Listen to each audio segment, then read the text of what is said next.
ఈ ఆర్గ్యుమెంట్ అయిపోయిందండి. ఫర్దర్ ఆర్డర్లో ఉంది. ఇవాళ నేను కూడా లోపల జడ్జి గారి దగ్గర నేను కూడా ఉన్నాను అక్కడే. వీళ్ళ డిఫెన్స్ అంటే ఒక్కరు కాదు ఇద్దరు కాదండి. పల్లవి ప్రశాంత్ గురించి సుమారు 50 మంది లాయర్లందరూ కూడా అడ్వకేట్లు అందరూ కూడా మూకుమ్మడిగా అక్కడ నిలబడి అక్కడ డిఫెన్స్ చేయడం జరిగింది.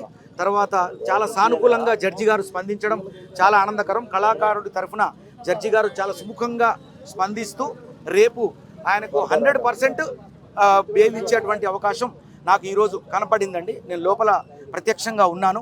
ఈ సందర్భంగా పల్లవి ప్రశాంత్ గురించి వచ్చినటువంటి ప్రతి అడ్వకేట్కు అన్న వినోద్ అన్న కానించి, లక్ష్మణ్ అన్న కానించి, సీన్ అన్న కానించి ఇట్లా మొదలుకుంటే పేరున ఎంతోమంది ఇవాళ ఉన్నారు. వేణు, సీను, తర్వాత ప్రతి ఒక్క అడ్వకేటు పల్లవి ప్రశాంత్ గురించి నేనే ఆశ్చర్యపోయానండి. ఇంతమంది లాయర్లు ఒక వ్యక్తి గురించి అక్కడ డిఫెండ్ చేయడం అనేది చాలా ఆనందంగా అనిపించింది నాకు. ఒక దురదృష్టకరంలో తమ్ముడి గురించి ఇంతమంది వచ్చి వాదించడం అనేది అది ఒక అదృష్టంగా భావిస్తూ ఖచ్చితంగా ప్రజల కోరిక మేరకే మన పల్లవి ప్రశాంత్ త్వరలో బయటికి రాబోతున్నాడు. సో నేను దాడులని అదే అది కరెక్ట్ కాదండి. దాడులను సమర్థిస్తారు ఎవరైనా. అక్కడ జరిగినటువంటి ఒక ఎవరైనా ఒక సెలబ్రిటీ వస్తున్నప్పుడు జనసందోహం అనేది ఉంటుంది, మీ అందరికి తెలుసు. అందులో రకరకాల ప్రాబ్లమ్స్, ట్రాఫిక్ ప్రాబ్లం జరుగుతుంది, లేకపోతే కొంతమంది అల్లరి మూకలు ఉంటారు, వాళ్ళు ఏదో డిస్టర్బెన్స్ చేస్తారు. అదంతా పోలీసు అంటే వాళ్ళ వ్యవస్థ వాళ్ళకి తెలుసు అండి, అది ఎలా కంట్రోల్ చేయాలి అనేది వాళ్ళకి సంబంధించింది. బట్ ఇక్కడ పల్లవి ప్రశాంత్ ఏం చేసిండు, ఎందుకు అరెస్ట్ అయ్యిండు, ఎందుకు జైలు పోయిండు అనేది ఇప్పుడు నాకు ఇంకా అర్థం కాలేదు.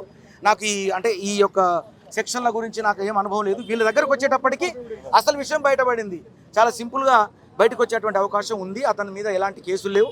అతను సెలబ్రిటీ, అతను పట్టుదలతో గెలిచి నిరూపించి ఒక మట్టి బిడ్డగా ఒక బిగ్ బాస్లో ఒక మంచి పేరు సంపాదించి ఒక మంచి కిరీటాన్ని అధిరోహించి మనందరికీ ఇన్స్పిరేషన్, చిన్నపిల్లల నుంచి మొదలుకుంటే పెద్దవాళ్ళ వరకు ఇన్స్పైర్గా నిలిచినటువంటి గొప్ప వ్యక్తి పల్లవి ప్రశాంత్. తమ్ముడి గురించి నేను తనతో ఆట ఆడాను, తన గుణం నాకు తెలుసు, తన ఆట పవర్ తెలుసు, తన పట్టుదల తెలుసు. జనం గురించి తన ప్రాణాలు పోగొట్టుకోవడానికైనా కూడా సిద్ధపడ్డాడు.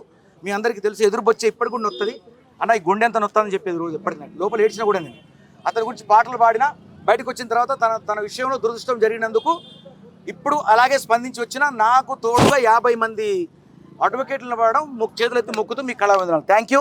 మీడియాకు ముఖ్యంగా చేతులెత్తి నమస్కరిస్తున్నా, మీడియాను గౌరవిస్తున్నా.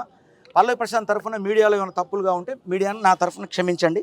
మనందరి తరఫున క్షమాపణ కోరుతున్నా మీడియాకు. Thank you. I love you.